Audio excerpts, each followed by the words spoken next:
Pitewi Botha était un ancien président de l'Afrique du Sud. En 1988, il a déclaré au monde que les Noirs ne peuvent pas se gouverner eux-mêmes car ils n'ont ni le cerveau ni la capacité mentale de gouverner une société. Il est allé plus loin en disant que les Noirs se détestaient.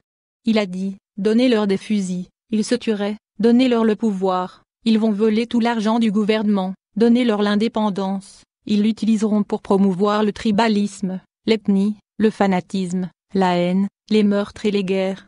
Parlez-moi de n'importe quelle société noire aujourd'hui où ils s'aiment. La xénophobie en Afrique du Sud est un reflet de la faiblesse du cerveau noir.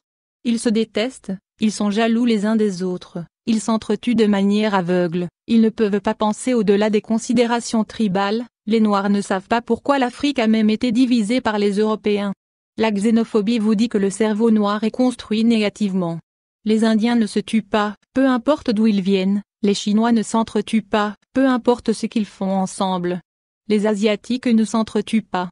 Mais les Noirs africains tirent leur joie de la haine, de la guerre, du vol, du pillage, de la jalousie, de l'appartenance ethnique et du meurtre l'un de l'autre. Les communautés sud-africaines blanches, indiennes, asiatiques et chinoises considèrent les Noirs comme des animaux qui ne peuvent vivre ensemble en paix et en harmonie, mais se suicider. Chaque fois que vous entendez parler de xénophobie par les Sud-Africains noirs, pensez à Pitewi Botha, qui a déclaré « Les Noirs ne peuvent jamais être en mesure de s'organiser sans se tuer. La xénophobie est un crime contre l'humanité. Même en famille, les Noirs se détestent et se tuent. Les Noirs sont incapables de s'aimer, ils sont très bêtes et idiots.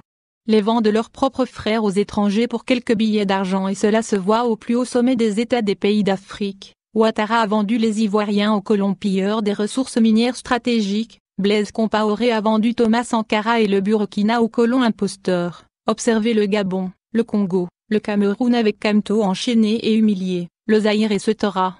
Les peuples noirs sont incapables de s'organiser et de se soulever ensemble pour leurs droits face aux tyrans machiavéliques marionnettes placés à la tête des pays d'Afrique par ces ignobles colons prédateurs déshumanisés. Les barbares peuvent à nouveau venir remettre les Noirs en esclavage. Beaucoup de Noirs diraient que c'est la volonté de Dieu. Quelle honte pour Black Race. Voilà ce qu'ils pensent de nous. Voilà ce qu'ils ont fait de nous. L'Afrique est devenue comme une auberge espagnole. Les Européens y retrouvent ce qu'ils y ont apporté. Les propos de cet ancien président de l'Afrique du Sud me rappellent les propos récents du président Trump sur les shithole countries, les pays trous de balle, les pays trous du cul.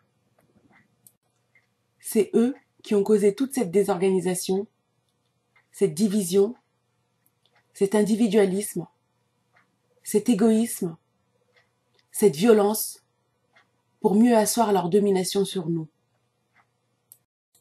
Cela a commencé avec l'esclavage, les tribus se vendant les uns les autres aux Blancs.